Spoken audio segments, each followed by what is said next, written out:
dalam hidup ini ada orang yang paling kita sayang, ada orang yang paling kita cinta, yang senantiasa ada untuk kita, selalu mendengar keluh kesah kita, tiba-tiba Allah ambil dalam hidup kita. Apa yang berlaku? Sedih, merana kita adik-adik. Tak tentu hala Allah nak hibur Nabi kita Muhammad sallallahu alaihi wasallam dengan dijemputnya beliau melalui perantaran nabinya, melalui perantara malaikatnya, iaitu malaikat Jibril alaihissalam. Jadi pada malam itu adik-adik, pada malam ini kita duk bayangkan kita hidup di suasana Rasulullah sallallahu alaihi wasallam. Dalam sejarah, ulama mengatakan Rasulullah ketika itu bermalam dalam satu bilik rumah sepupu beliau yang bernama Hindun bin Abdul Muttalib. Beliau bermalam dalam rumahnya, dalam biliknya Hindun, tapi Rasulullah SAW merasa tak selesa, merasa gerah, merasa panas. Pindah ke halaman, solat di halaman tak selesa, berzikir di halaman tak selesa adik-adik. Berjalan Rasulullah SAW di sekitar kota Mekah, akhirnya Rasulullah menemukan kedamaian betul-betul di tepi Kaabah. Solat Rasulullah 2 rakaat di sana adik-adik, solat malam. Ketika itu perintah solat 5 waktu belum diwajibkan lagi. Lepas solat malam Rasulullah tidur berbaring Rasulullah sallallahu alaihi wasallam di tepi Kaabah. Kemudian datang 2 malaikat Allah. Yang pertama bernama malaikat Jibril alaihissalam, yang kedua bernama malaikat Mikail alaihissalam. Dikejutnya Nabi Muhammad, ya Muhammad, kumil laila illa qalila, kumil laila illa qalila, kumil laila illa qalila. Surah apa ini adik-adik? Ada yang tahu ini surah apa? Surah Al-Muzammil. Ya ayyuhal muzammil, kumil laila illa qalila. Malaikat Jibril mengejutkan Nabi Muhammad yang terlena di tepi Kaabah. Bangun Muhammad, kata malaikat Jibril, bangun. Kumil laila illa qalila. Tegakkan 2 rakaat Muhammad pada malam ini. Nabi Muhammad kemudian adik-adik menegakkan 2 rakaat solat di tepi Kaabah. Lepas itu berbincang 3 makhluk Allah ini, Nabi kita Muhammad, malaikat Jibril dengan malaikat Mikail. Malaikat Jibril berbincang dengan malaikat Mikail. Ya Mikail, kata Jibril, kita kena bersihkan hati Muhammad ini dari sifat keduniawian. Bersihkan hati Muhammad ini jauh dan bebas daripada sifat dengki, daripada sifat tamak dan sombong. Dengan izin Allah adik-adik, pada malam itu ulama bercerita, meriwayatkan, dibelah dada Nabi Muhammad. Masa itu belum ada pisau bedah lagi. Masa itu belum ada doktor pakar bedah lagi. Siapa yang bedah dada Nabi Muhammad? Malaikat Jibril dengan malaikat Mikail. Malaikat Jibril kemudian memerintahkan malaikat Mikail, ya Mikail, bawakan saya 3 cawan air Zam-Zam. Malaikat Mikail bergegas mengambil 3 cawan air Zam-Zam adik-adik. Dibelah dada Nabi Muhammad dan dikeluarkan hatinya. Kemudian dibasuh hati Nabi Muhammad oleh malaikat Jibril, bersih daripada sifat hasad dengki. Basuhan yang kedua, bersih daripada sifat sombong. Basuhan yang ketiga, Allah Subhanahu wa taala memerintahkan malaikat Jibril untuk meletakkan keikhlasan dalam hati Nabi Muhammad sallallahu alaihi wasallam. Selepas bersih, kemudian malaikat Jibril memanggil satu makhluk Allah yang menyerupai kuda putih, ada kepak dia. Namanya siapa? Burak. Ya Burak, ta'ali ya Burak. Hada Muhammad sallallahu alaihi wasallam. Wahai Burak, mai sini. Inilah Muhammad. Adik-adik tahu tak siapa Burak? Burak ni adik-adik adalah haiwan syurga. Kelak insya-Allah kita menjadi ahli syurga, amin. Di syurga, di taman-taman syurga adik-adik, takkan kita mereka hari-hari akan nampak makhluk ini hari-hari. Dia bermain-main di taman syurga, kuda yang ada kepak. Kepalanya berupa seperti manusia yang paling handsome dekat dunia ini. Rambutnya panjang. Subhanallah. Kalau dalam dunia kita disebut apa? Unicorn. Ustaz tak pandai nak sebut unicorn ini.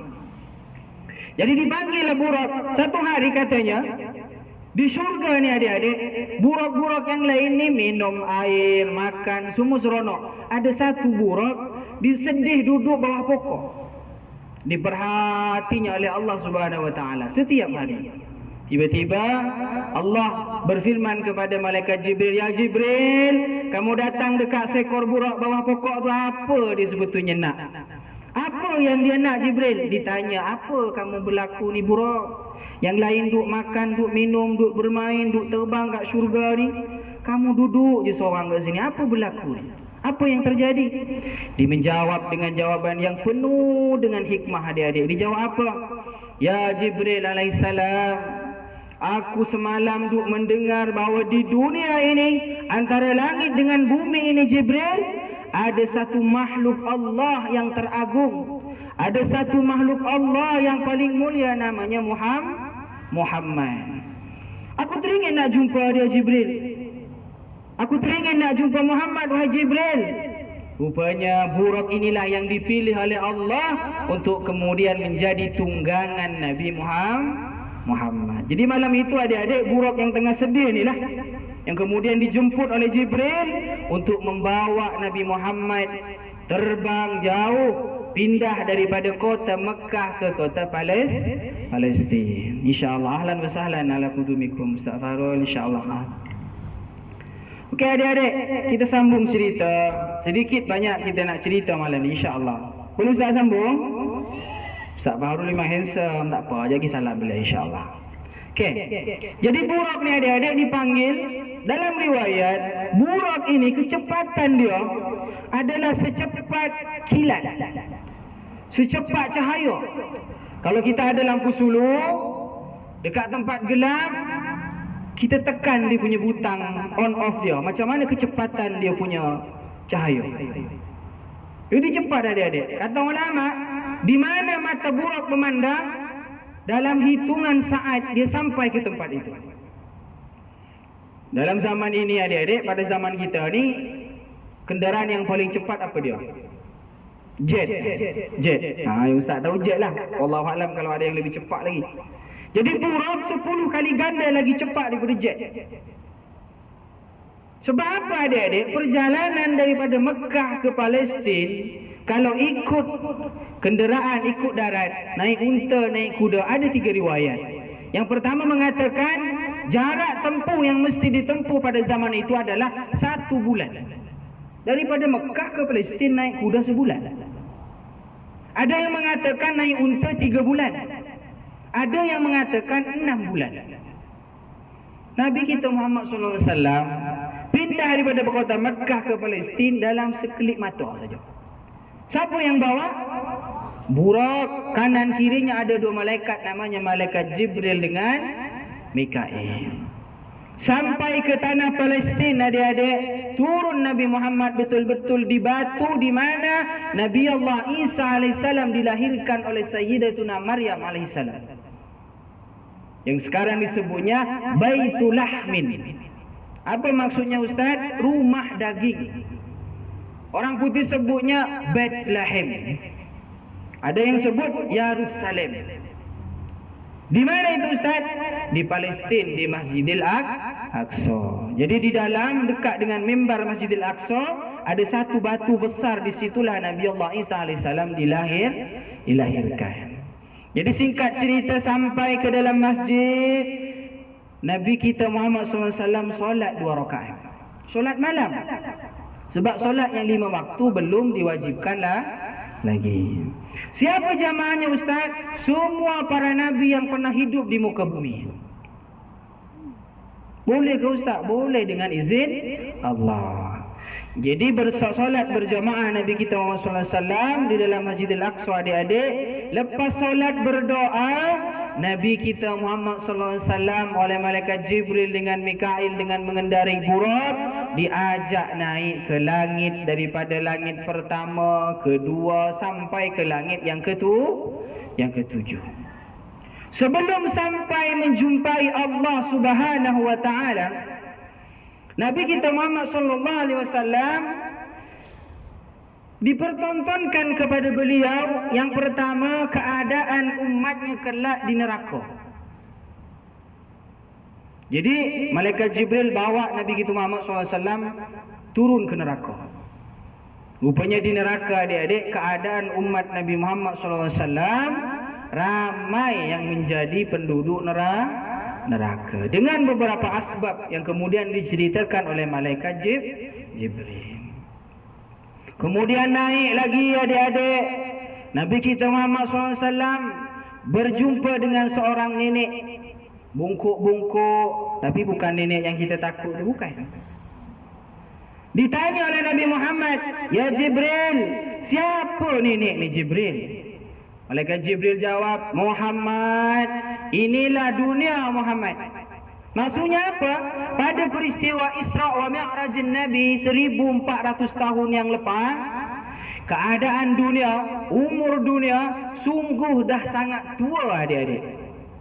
Bagaikan nenek yang nak jalan pun kena pakai tongkat. Ini zaman kita sekarang macam mana dunia? Kalau zaman itu 1400 tahun lebih yang lalu adik-adik dah macam nenek yang bungkuk-bungkuk. Boleh kita bayangkan pada zaman ini dunia sudah terbaring, sudah menunggu ajal, sudah menunggu akan perintah untuk datangnya hari kiamat. Naik lagi Nabi Muhammad SAW diajak oleh malaikat Jibril untuk masuk ke dalam syurga. Ditampakkannya oleh malaikat Jibril, inilah kenikmatan syurga ya Muhammad. Inilah keadaan syurga Muhammad. Inilah keadaan umatmu kelak di dalam syurga. Baik itu adik-adik, pada malam itu Rasulullah SAW mendengar suara terompah sahabat Bilal bin Rabah. Siapa Bilal? Bilal adalah sahabat kesayangan Rasulullah, yaitu tukang azan. Malaikat Jibril ditanya oleh Nabi Muhammad, "Ya Jibril, suara apa ni Jibril?" Orang berjalan pakai terompah, tahu terompah? Kasut yang terbuat daripada kayu. Dibunyi kalau jalan, ketepak, jalan. Malaikat Jibril jawab, "Muhammad, ini suara terompah umatmu yang paling kamu sayang, sahabatmu yang kamu sayang." Siapa ni Jibril? Bilal bin Rabah. Naik lagi ke atas adik-adik, malaikat Jibril mengajak Nabi Muhammad naik ke langit yang pertama. Diketuknya pintu langit pertama, "Assalamualaikum." Diketuknya, "Waalaikumsalam." Ditanya oleh malaikat yang jaga pintu yang pertama, "Man fil kharij?" Siapa di luar? Dijawab, "Ana Jibril wa Mikail wa Muhammad sallallahu alaihi wasallam." Aku Jibril, aku Mikail, membawa Nabi kita yang paling agung, yaitu Nabi Muhammad.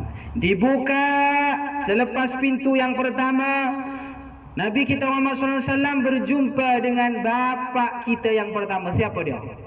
Nabi Adam alaihissalam. Nabi Adam dikata, "Assalamu alayka ya Nabi Allah. Assalamu alayka ya salihal bani." Assalamu alayka, selamat datang wahai Nabi Allah. Selamat datang wahai anakku yang paling agung, wahai anakku yang paling mulia. Dipeluknya Nabi Muhammad oleh Nabi Adam. Didoakan adik-adik. Kita didoakan oleh Nabi Adam.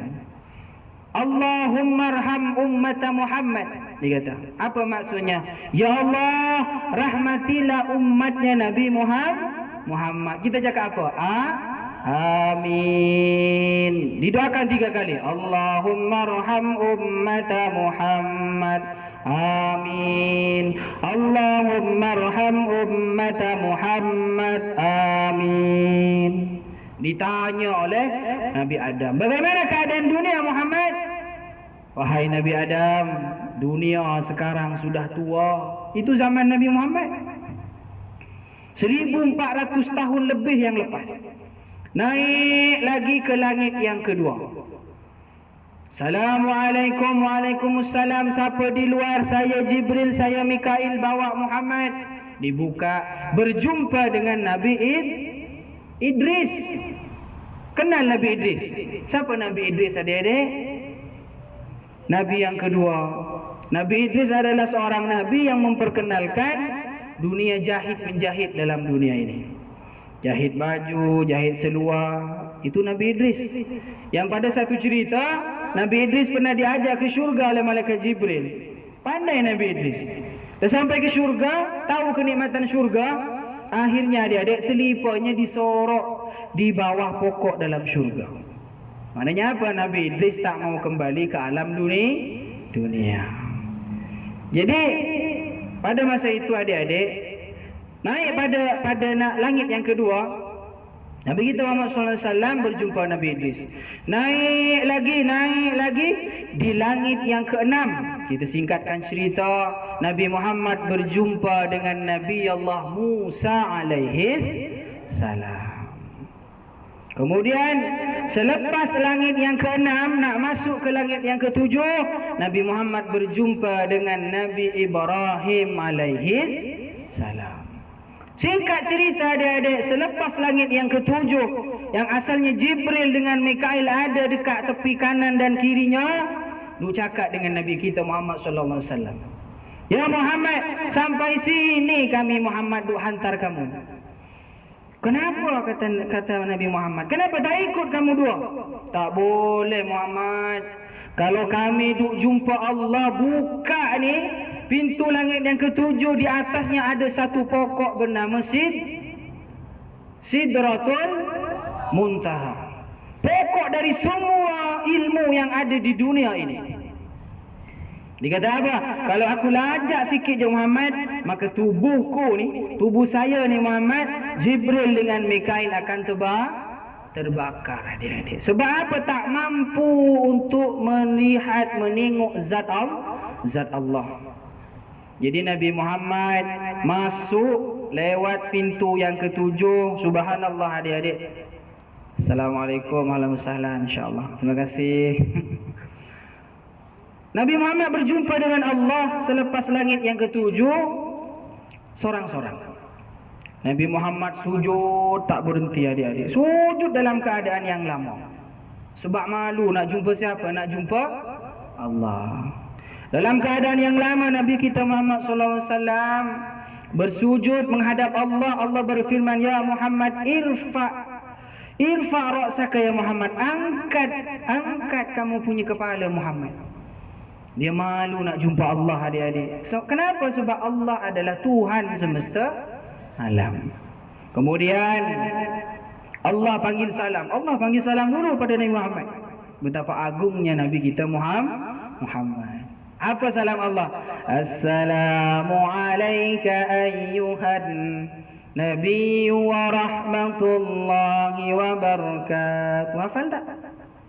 Bila ni? Dibaca bila ni? Tahiyat awal ataupun tahiyat akhir. Ketika mana? Ketika solat. Itu salam Allah. Assalamu alayka ayyuhan Nabi wa rahmatullahi wa barakatuh. Didoakan Allah tu. Allah panggil salam. Keselamatan ke atas dirimu Muhammad. Keberkatan ke atas dirimu Muhammad. Kalau kita Allah yang panggil salam, kita cakap apa? Cakap apa adik-adik? Amin. Tapi Nabi Muhammad tak jawab amin. Dia kata apa? Bukan wa'alaikumussalam ya Allah. Tidak. Nabi Muhammad cakap apa? Assalamu alayna. Hafal tak? Wa'ala baca. Assalamu alayna wa'ala. Apa maksudnya? Keselamatan ke atas kami ya Allah, ke atas hamba-hambamu yang saleh ya Allah. Maksudnya apa adik-adik? Nabi Muhammad tak pernah lupa pada umatnya. Nabi Muhammad tak mau selamat seorang-seorang masuk surga. Nabi Muhammad tak mau seorang-seorang mendapat rahmat Allah. Nabi Muhammad menjawab, Assalamu alayna wa ala ibadillahis salihin. Ya Allah, kata Nabi Muhammad, tak mau ya Allah. Saya tak mau selamat seorang-seorang ya Allah. Saya nak selamat dengan umat saya ya Allah, dengan hamba-hambamu yang saleh. Bangga tak kita jadi umat Nabi Muhammad? Allahu Akbar. Pernah ingat Nabi Muhammad tak? Apa tanda bukti kita ingat Nabi Muhammad? Berapa banyak satu hari baca selawat? 1000. Siapa yang 1000 angkat tangan? Fitri. Siapa lagi yang baca 1000 satu hari? Tamjid. Siapa lagi 1000? Oh, botak. Botak. Oh, Masya Allah. Nabi Muhammad di hadapan Allah tak lupa kat kita. Tapi kita selaku umatnya, adik-adik, patutnya malu. Mana bukti kita cinta dan ingat Nabi Allah Muhammad sallallahu alaihi wasallam? Satu hari disuruh baca selawat 5 kali pun kadang tak sampai. Itu yang wajib. Ada selawat wajib? Ada. Bila? Dalam solat. Solat kalau tak baca selawat tahiyat akhir, solatnya tak sah. Itu hukum baca selawat wajib bila dalam solat. Solat satu hari satu malam lah ni berapa? 5. Kadang kita buat 3. Apa yang tertinggal? Subuh. Apa yang tertinggal? Asar. Kata Allah dalam Al-Quran, wal asr innal insana lafi khusr illa alladhina amanu wa amilus salihati wa tawasaw bil haqq wa tawasaw bis sabr. Jadi 2 solat ni selalu kita tinggal. Malu ke tak malu kita? Malu. Solawat yang wajib pun kita kurang. Allah kata 5 kali wajib baca solawat. Satu hari satu malam kita baca 3. Ada yang lebih. 5 kali dah buat ustaz, ditambah lagi 1000. Alhamdulillah. Jadi apa yang kemudian Allah dengan Nabi Muhammad bincangkan adik-adik ketika itu? Allah Subhanahu wa taala mewajibkan ke atas kita umat Nabi Muhammad solat satu hari satu malam 50 kali. Larak ke tak larak? Siapa yang larak 50 kali sehari semalam? Senyum kita. Nabi Muhammad sebab malu jumpa Allah, Muhammad, laka wa ala ummataka 50 salatan fi kulli yawmin wa layla, kata Allah. Ya Muhammad, wajib ke atas dirimu, ke atas umatmu satu hari satu malam 50 kali salat. Nabi Muhammad kata apa? Qala bala ya Allah. Baik ya Allah. Baik ya Allah. Dia kata, okey ya Allah. Turun Nabi Muhammad ke langit yang ketujuh. Di bawah langit yang ketujuh jumpa dengan Nabi Musa alaihi salam. Ditanya, apa yang Allah wajibkan Muhammad? Suruh solat 50 kali Nabi Musa. Tak mampu Muhammad. Umatmu kecil, pendek. Umat saya tinggi panjang macam tu, suruh solat satu hari satu malam tak buat. Umat Nabi Musa diwajibkan solat subuh saja adik-adik. Itu pun tak buat. Tinggi, besar. Kalau nak tahu macam mana tinggi panjangnya umat Nabi Musa AS, kalau ada duit insya-Allah ziarah pergi Mesir. Duk tengok jenazah Firaun dalam muzium tu. Tinggi panjangnya macam mana? Satu hari satu malam 2 rakaat saja. Tak boleh buat. Kata Nabi Musa, pergi balik Muhammad jumpa Allah, minta kurang lagi 5. Jumpa Allah, ya Allah, kurangkan 5. Okey, tinggal berapa?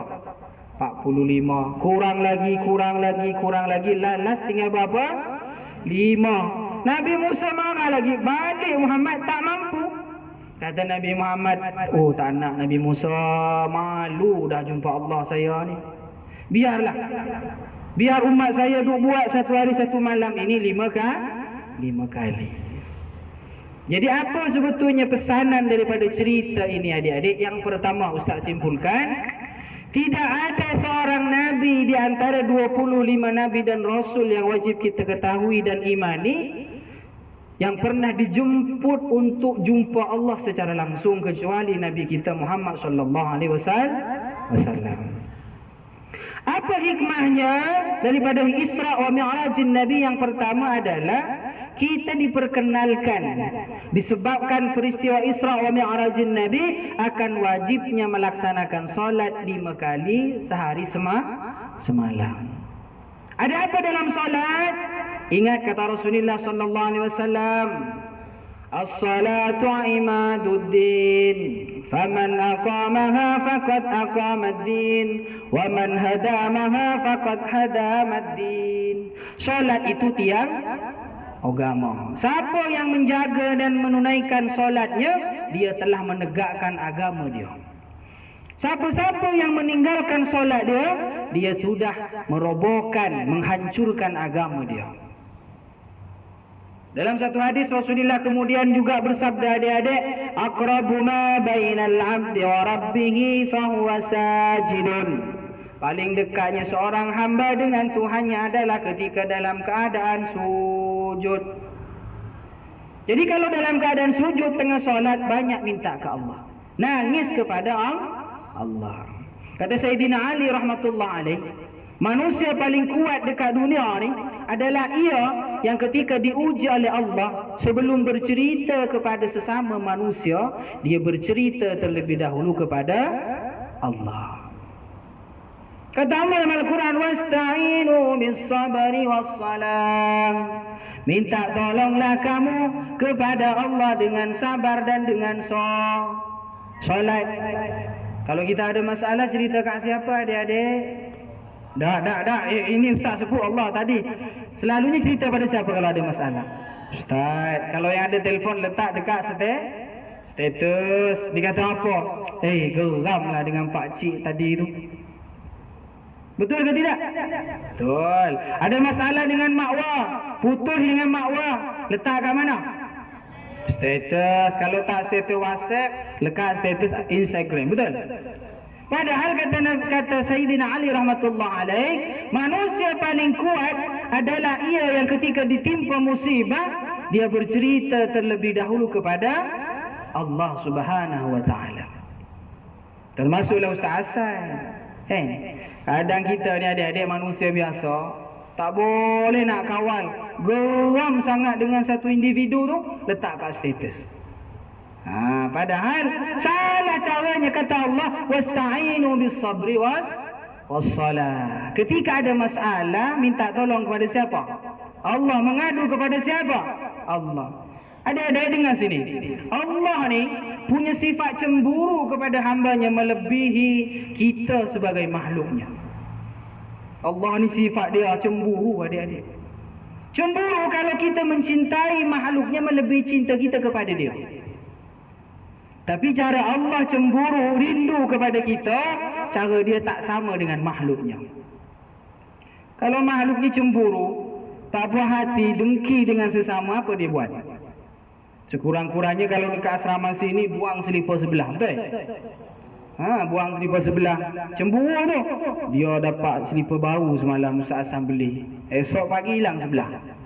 Cemburu, dengki. Tapi kalau Allah cemburu kat kita, Allah jentik hati kita sikit.